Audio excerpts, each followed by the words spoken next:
नमस्कार दोस्तों, ocean network में आपका स्वागत है। मैं हूं ओमकार चौधरी और मेरे साथ सीधे जुड़ रहे हैं जाने-माने लेखक, चिंतक, मनीषी, पत्रकार, कई अखबारों के संपादक रह चुके भाऊ तोरसेकर। भाऊ को जोड़ करके चर्चा को आगे बढ़ाते हैं। भाऊ प्रणाम। नमस्कार। नमस्कार।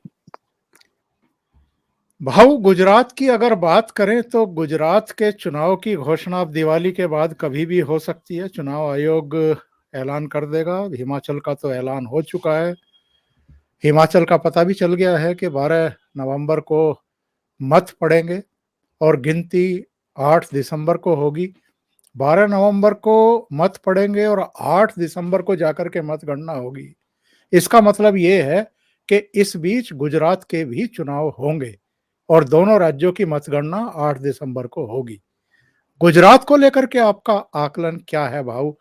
किस तरह की वहां से खबरें मिल रही हैं? जो सर्वे आ रहे हैं वो तो बता रहे हैं कि भारतीय जनता पार्टी की बहुत बड़ी जीत होने वाली है इस बार। तो बीजेपी की जीत तो होगी। इसका कारण है कि वहां कोई अल्टरनेटिव भी नहीं है। एक बात होता है कि एक तो अच्छी चीज अवेलेबल है और उसके मुकाबले में भी पहुंचे ऐसा कोई है नहीं। तो एक बात होती है कि ऐसी जगह क्या होता है कि लोकल लेवल पर जो गुस्सा होता है उसका फायदा अपोजिशन में लड़ेंगे उनको होगा, कांग्रेस को होगा, या केजरीवाल ने पूरी ताकत झोंक दी है। तो केजरीवाल की लाइन यही है कि जितना कांग्रेस का नुकसान कर सकते हैं उतना करेंगे। तो एक्चुअली बीजेपी की बी टीम जिसको बोल सकते हैं, इसी ढंग से केजरीवाल गुजरात की पॉलिटिक्स कर रहे हैं। जी। तो उनको उनका लॉन्ग टर्म मुझे लगता है गोल ये है कि आहिस्ता आहिस्ता करके ऑल इंडिया लेवल पर कांग्रेस का स्पेस जो है वो हड़प लेना है केजरीवाल को। केजरीवाल आप देखेंगे कि जहां जहां कांग्रेस वीक है, कांग्रेस का कोई लोकल लीडर खड़ा नहीं हो रहा है या कोई लोकल लीडर उभर नहीं रहा है। पिछले चुनाव में आपको याद होगा वो अल्पेश ठाकुर, मेवानी और हार्दिक पटेल ऐसे उधारी के लोग लाए थे और उनको संभालते संभालते इनके शंकर सिंह गोहिल और अर्जुन मोदवाड़िया ऐसे जो ओरिजिनल लीडर थे वो बेचारे जी। हार गए थे, याद होगा आपको। सही, सही, सही। तो मुझे लगता है कि गुजरात में बीजेपी का कितना फायदा होगा उस पर ध्यान देने की जरूरत नहीं, कांग्रेस का नुकसान कितना होता है इस पर ध्यान देंगे। पर भाऊ पिछले मेरा तो ध्यान वही जा रहा है कि कांग्रेस का कितना नुकसान होने वाला है और कांग्रेस का कितना, क्योंकि कोई ना किसी को वो स्पेस लेना पड़ता है। हम जब देखते हैं कि महाराष्ट्र में शिवसेना उभरी, जो कम से कम 20 साल से शिवसेना मुंबई में अटकी हुई थी, मुंबई थाना के बाहर शिवसेना नहीं थी, लेकिन शरद पवार अचानक अक्टूबर 1986 में फिर से वापस कांग्रेस में चले गए। तो वो तो उस वक्त 8 साल के लिए महाराष्ट्र के अपोजिशन का चेहरा बने थे, वही कांग्रेस में चले गए। तो उन्होंने जो पूरा अपोजिशन समेटा था, जिसमें पीडब्ल्यूडी पार्टी थी, जनता पार्टी, जनता दल वगैरह थे, ऐसे जो अलग अलग छोटी मोटी पार्टियां थी, उनका तो मानो कि कुछ मेले में बाप का या माँ का हाथ छूट गया तो बच्चा गुम हो जाता है, जी, वैसे जी। उस सब पार्टियों की हालत हो गई। उनको समझ में नहीं आया कि हमारा बाप कहाँ गया, हमारा नेता कहाँ गया। ये सवाल मैंने उस वक्त मृणाल गोरे से पूछा था कि शिवसेना बड़ी हुई तो आप क्या कर रहे थे, आपको टेक ओवर करना चाहिए था। पवार तो निकल गए थे, सही। लेकिन पवार के पास जो एंटी कांग्रेस वोट थे वो समेटने के लिए आपने कुछ किया नहीं। तो उस वक्त बाला साहब की इमेज ऐसी थी कि लोगों ने उनको स्वीकार कर दिया। देखो, अक्टूबर 1996 से लेकर 3 साल में शिवसेना पूरे महाराष्ट्र में फैल गई और बीजेपी के समझ में आया कि ये अब अल्टरनेटिव है, तो उसके बाद बीजेपी ने शिवसेना से हाथ मिलाया। और उसका आपको सबूत चाहिए तो मैं दे सकता हूं कि 1987 में पार्ला का जो सब ये था, बाई इलेक्शन था, वो शिवसेना ने जीत लिया था अकेले हिंदुत्व पर। और उसके जी, जी। बाद औरंगाबाद जिसका नाम अब संभाजी नगर हो गया, वहां जो नगर पालिका थी उसकी कारपोरेशन हो गई, वो भी शिवसेना ने पहली बार लड़कर सबसे बड़ी पार्टी हो गई। तो इसका श्रेय जितना बाला साहब को है उतना शरद पवार को है, क्योंकि शरद पवार ने महाराष्ट्र की सब अपोजिशन पार्टियां खत्म कर दी, स्पेस खाली कर दिया, तो बाला साहब ने स्पेस ऑक्यूपाई किया। अब देखिए गुजरात में कांग्रेस को अगर राहुल गांधी और कांग्रेस का हाईकमांड ही मार रहे, तो जो स्पेस खाली हो रही है वो ग्रैब करने की कोशिश केजरीवाल कर रहे। तो ये दोनों में जितना कांग्रेस का नुकसान होगा, उतना जो कॉर्नर पर या कम वोटों से हारने वाली सीटें होती है वो बीजेपी जीत सकती है। और इसलिए शायद हिस्ट्री में सबसे ज्यादा बड़ा सक्सेस, बड़ी मेजोरिटी बीजेपी को मिल सकती है। भाऊ, एक बात समझ में नहीं आ रही है। आप पश्चिम बंगाल देख लीजिए, जहां पिछली विधानसभा में कांग्रेस की 44 सीटें थी। केरल का एक सिलसिला रहा, 5 साल यूडीएफ, 5 साल एलडीएफ। असम में भी 5 साल का शासन था बीजेपी का, और लोगों का ये कहना था कि अगर कांग्रेस ठीक से काम करे तो केरल में भी आ सकती है, असम में भी आ सकती है। और असम के अगर चुनाव नतीजे देखें तो बहुत ज्यादा अंतर नहीं था भारतीय जनता पार्टी और कांग्रेस के वोट ऑफ परसेंटेज में। हाँ, केरल में जरूर विजयन ने बड़ा करिश्मा किया और कांग्रेस को पीछे धकेल दिया पूरी तरीके से। लेकिन पश्चिम बंगाल में केवल एक सभा राहुल गांधी ने की नक्सलबाड़ी में, उसके अलावा कहीं इन्होंने काम नहीं किया। नतीजा 44 से 0 सीटें। केरल में भी नहीं आए, असम में भी वापसी नहीं की। और अगर अब की बात करें, जो अभी आप कह रहे थे कि एक तरीके से कांग्रेस ने तो गिव अप कर रखा है गुजरात में, इसके पीछे मानसिकता आखिर क्या है? कि आप पिछले चुनाव को अगर हम देखें गुजरात के, केवल 19 सीटों का अंतर था। कांग्रेस को 80 सीटें मिली थी और भारतीय जनता पार्टी को 99 सीट मिली थी। जिस समय मतगणना हो रही थी उस समय बहुत सारे लोगों की तो सांसें अटक रही थी ये सुनकर के कि इस बार भारतीय जनता पार्टी हार भी सकती है। तो ऐसे स्टेट में जैसे असम के नतीजे आए हैं या पिछली बार आपके गुजरात के नतीजे आए थे, उन स्टेट में कांग्रेस ताकत क्यों नहीं लगा रही है? क्यों समर्पण की मुद्रा में आ गई है, या संघर्ष करना भूल गई है, मुद्दों की पहचान करना भूल गई है, मतदाताओं से कनेक्ट करना भूल गई है, उनका जो भरोसा है वो जीतना भूल गई है? मतलब असली मर्ज क्या है कांग्रेस का?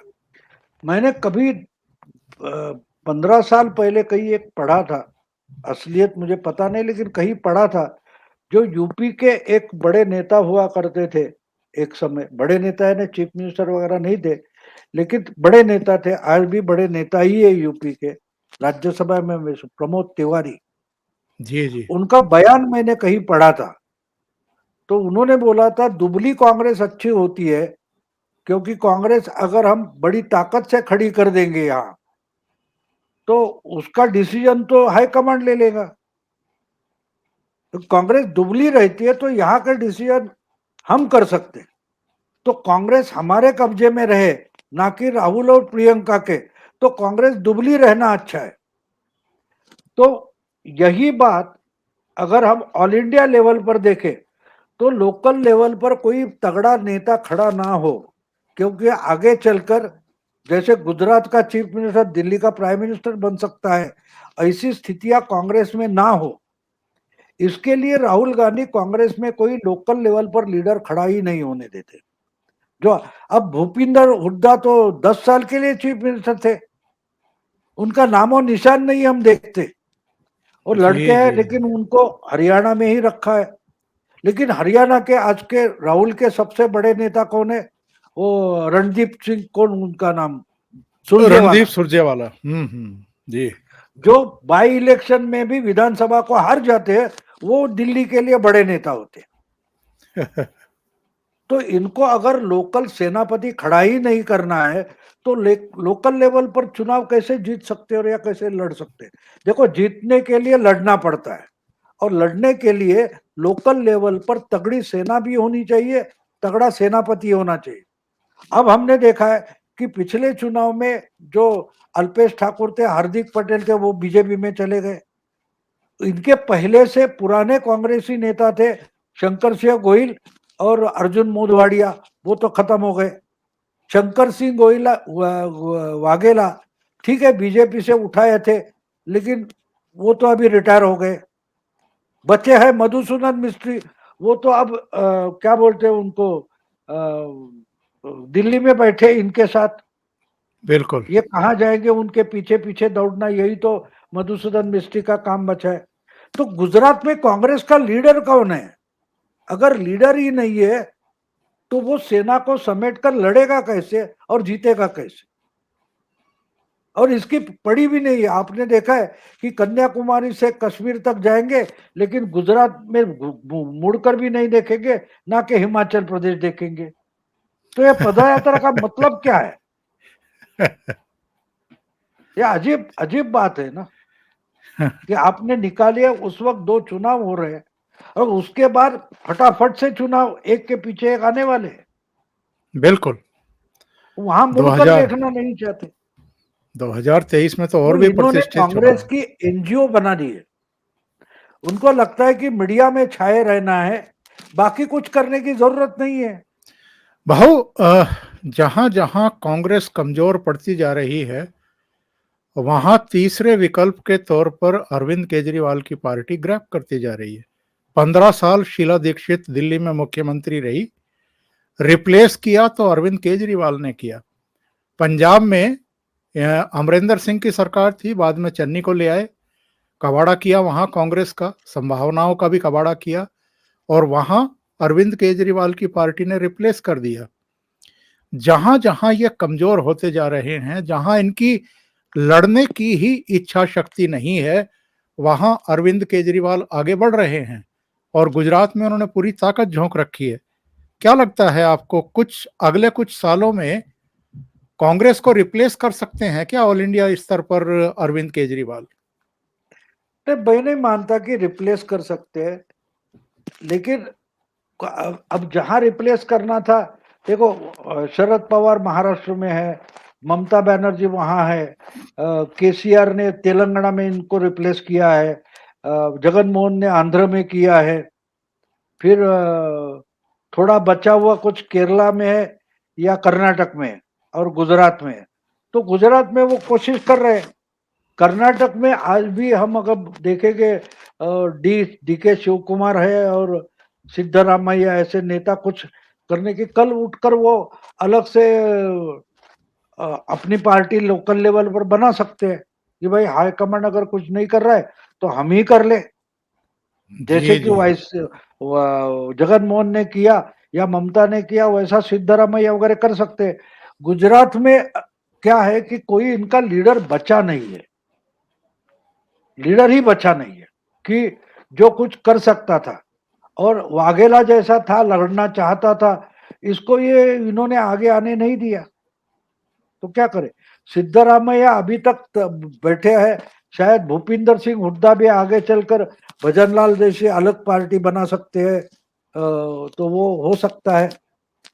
लेकिन केजरीवाल के पास इतना स्टेट्समैनशिप है नहीं। देखिए ये बात, ये अभी तक उनको भरोसा नहीं कि अगर दिल्ली की चीफ मिनिस्टर छोड़ दूंगा और सिसोदिया को बिठा दूंगा या और किसी को बिठा दूंगा तो मेरे हाथ से सब कुछ चला जाएगा, ये जी डरे जी। हुए। जी ममता की जी। हालत भी वही है। ममता अपने भतीजे को दिल्ली के पॉलिटिक्स में क्यों नहीं आना चाहती? वो केजरीवाल से अच्छा एग्रेसिव का पॉलिटिक्स कर सकती, लेकिन वो डरी हुई है कि अगर मैं बंगाल छोड़ दूं तो मेरा भतीजा ही मुझे निकाल देगा। देखो मोदी जी की ताकत समझ लो आप। मोदी जी ने गुजरात में जो बने बनाए लीडर थे, जो सरदार थे, उनको आहिस्ते आहिस्ते खत्म किया और नेक्स्ट जनरेशन पार्टी लेवल की लीडरशिप डेवलप की। आज 4 नेता है देखो, जो कभी मिनिस्टर नहीं था उसको उन्होंने चीफ मिनिस्टर बना दिया। बिल्कुल। उसकी मिनिस्ट्री में एक भी पुराना मिनिस्टर ही नहीं है। जो 1.5-2 साल के मिनिस्टर है, उसके पहले वो और फिर भी पार्टी जीतने वाली है, क्योंकि उन्होंने पार्टी बनाई है गुजरात में। एक हमेशा बात जरूरी होती है कि लीडर जितना इंपॉर्टेंट है उतनी पार्टी और पार्टी की ऑर्गेनाइजेशन और लोकल लेवल की लीडरशिप इंपॉर्टेंट होती है। आपको अजीब लगेगा, लेकिन गुजरात का जो प्रदेश बीजेपी का अध्यक्ष है वो तो मराठी है। वो उनका चंद्रकांत पाटिल ऐसा उनका नाम है, वो जलगांव से हाँ, है, जी, महाराष्ट्र जी, के, जी। उत्तर महाराष्ट्र के है। वो आगे चलकर गुजरात में पुलिस में थे, वहां से मोदी को पसंद आया, मोदी ने उनको पॉलिटिक्स में लाया। और आज आपको जो शिंदे वगैरह हमारे एमएलए निकल गए थे, वो उनके ही कब्जे में थे उधर। तो उन्होंने पार्टी बनाई है। अब देखिए कि कौन है चंद्रकांत पाटिल, वो तो मिनिस्टर भी नहीं है, एमपी है, बिल्कुल। फिर भी वो गुजरात की पार्टी कंट्रोल कर सकते। आशीष शेलार जैसा तगड़ा है जो मिनिस्टर कभी भी बन सकता था, नहीं, उस पर मुंबई का बीएमसी का चुनाव सौंप दिया है। तो ये हमें समझना जरूरी होता है कि जितनी लीडरशिप इंपॉर्टेंट होती है उतनी ऑर्गेनाइजेशन इंपॉर्टेंट होती है, और उस ऑर्गेनाइजेशन को लोकल लेवल पर लड़ने वाला नेता भी चाहिए। अब देखो, चीफ मिनिस्टर 5 साल रहे, उनको डेप्यूटी चीफ मिनिस्टर बनाए, और चुप चुप चुप काम कर रहे। क्यों कर रहे हैं? पार्टी के लिए कर रहे। तो बिल्कुल, ये इंपॉर्टेंट होता है। और मोदी और शाह ने पिछले 8 साल में 10 साल में पार्टी खड़े करने की कोशिश की। तो ये ताकत मुझे कहीं भी विल पावर में भी अरविंद केजरीवाल के पास नहीं दिखाई देती। भाऊ बहुत धन्यवाद, आपका बहुत समय लिया आज और कई मुद्दों पर आपने बहुत डिटेल जानकारी दी। मुझे लगता है दर्शकों को भी आनंद आया होगा। बहुत बहुत धन्यवाद भाऊ। Thank you so much. नमस्कार। नमस्कार। दिवाली की शुभकामनाएं। दिवाली की सबको शुभकामनाएं भाऊ, आपको भी शुभकामनाएं।